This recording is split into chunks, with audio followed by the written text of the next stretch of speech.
When people there hear about the mass protests in places like Madrid, the thousands of people who marched this weekend, what effect does it have? Well, I watched these news reports at the house of a family of the Western Sahara. Obviously, they're very encouraged that there is this international support, but I think it is important that the international support is based on an accurate view of the information. It's still very unclear how high the death toll was among civilians. And there certainly are some claims out there which exaggerate the number of civilians who are killed. But our main concern right now is about the abuses that people are facing in detention and also the access to Western Sahara. Journalists and international investigators should be granted access to Al Ayoun so they can come and establish the truth and report from the ground. And so pressure can build to end this repression which is taking place and these arrests and abuses in detention. This is also the first anniversary of the Sahrawi human rights activist Aminatu Haider holding a hunger fast in the Canary Islands airport, where she stayed for 32 years, languishing in the airport when Morocco refused to let her enter Laayoune. She's back getting medical treatment, and the next few days she's going to attempt to fly back to where you are in Laayoune, the city taken over by police and the military, where no international journalists, very few observers are allowed access. She fears she'll either be denied entrance or arrested when she returns. Peter Buckert, what do you expect? Well, when I was at the airport, I was myself turned around twice. The Moroccan authorities claimed that there was a technical problem with my ticket, but it was very clear that intelligence agents at the airport had ordered the airline not to allow me to board. I saw many Spanish and Moroccan journalists being turned around as well. So there certainly is a denial of access, and I fear that she will also be turned around or at least have some difficulty before she's allowed to return to Al Ayoun. And the trials, what do you expect of these trials? The Morocco announcing it'll try in a military court over 100 Sahrawi activists. Well, the information we have is that over 100 activists have now been charged in civilian court. And at least 6 activists, major leaders, have been transferred to a military court in Rabat. Because of the use of torture and other abuses during detention, we're very concerned about the fairness of these trials. We've met with the lawyers of these detained activists, and they have been unable to meet with their clients, and the families also have not been able to meet with their detained relatives. So we are seeking meetings with the authorities to try to push for greater access to these people in detention and also for fair trials and an end to the abuses that they are facing, which are very severe. Peter Buckert, I want to thank you for being with us. Human Rights Watch's Emergencies Director, speaking to us from Laayoune in Western Sahara. We're also joined by Stephen Zunas, Professor of Politics and International Studies and Chair of Middle Eastern Studies at the University of San Francisco, co-author of a new book called Western Sahara, War, Nationalism, and Conflict Irresolution. Professor Zunas, thank you for being with us. Start off by putting this all in a context. Again, as I asked Peter Buckert, most people don't even know this is taking place, that there is this conflict and occupation. Well, we're looking at a situation that bears striking parallels to East Timor, on the verge of decolonization from a minor colonial power. The large neighbor came and gobbled up the country. With the United Nations Security Council, along with the International Court of Justice, ruled that this takeover was illegal, called for Morocco's withdrawal, but Morocco, like Indonesia, had some powerful friends on the UN Security Council, including the United States, which has blocked the world bodies from enforcing their mandates. And so, in fact, the invasion took place just 6 weeks prior to the Indonesian invasion of East Timor in November of 1975. So for more than 35 years, the people of Western Sahara have been suffering under a foreign military occupation. For the first 15 years, there was an armed struggle led by the Polisario Front, and a ceasefire came to pass in 1991 in return for a United Nations supervised referendum on the fate of the territory. But the Moroccans recognizing that they would lose such a referendum, have prevented it from taking place. And again, with the backing of the United States and France and the Security Council, the UN has been powerless to enforce its mandate.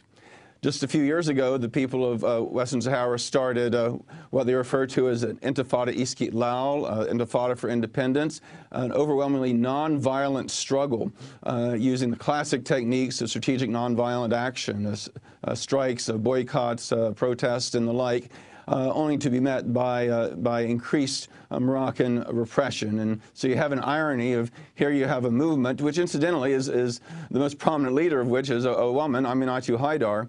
Here we have an Arab Muslim country engaged in nonviolent struggle to build democracy and women's rights, at very kind of a nation that Western countries say they want to see in the Arab and Islamic world, and yet we're supporting this autocratic monarchy in crushing this nonviolent resistance.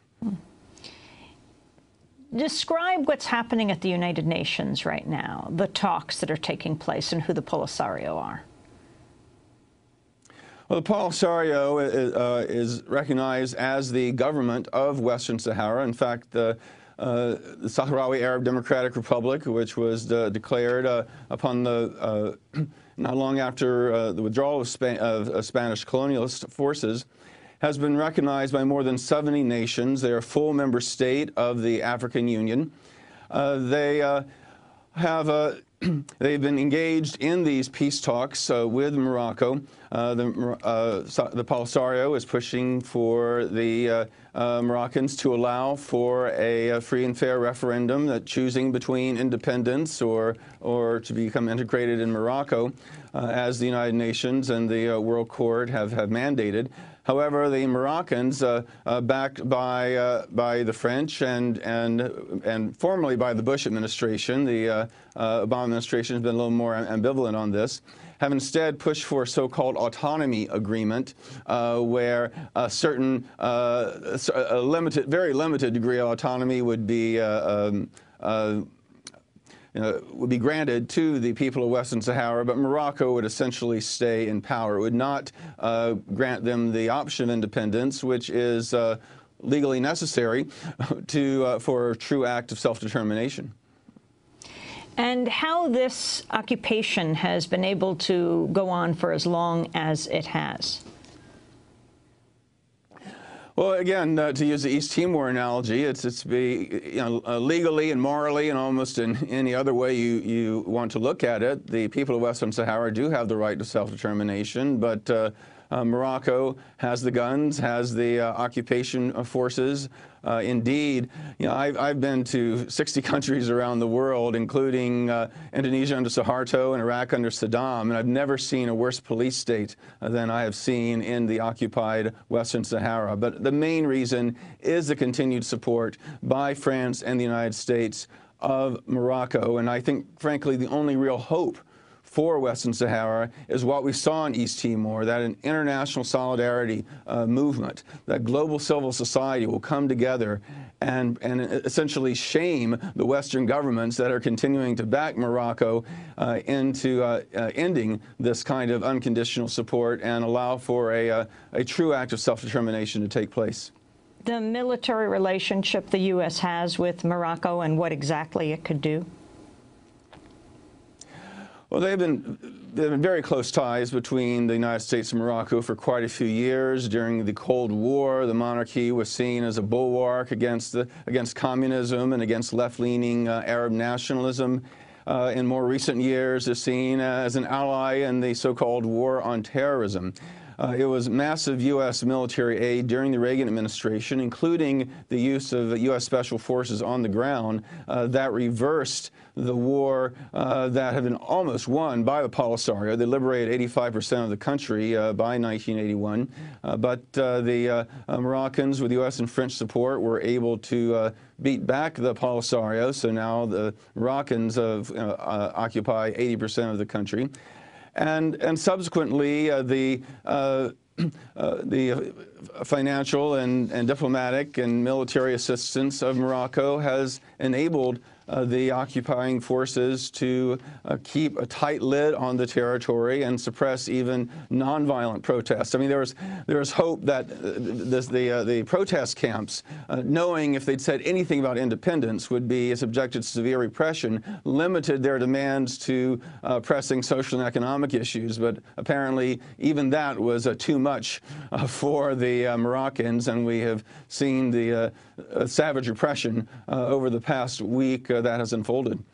Stephen Zunas, I want to thank you for being with us, Professor of Politics, International Studies, and Chair of the Middle Eastern Studies at University of San Francisco. He's co-author of a new book called Western Sahara: War, Nationalism, and Conflict Irresolution.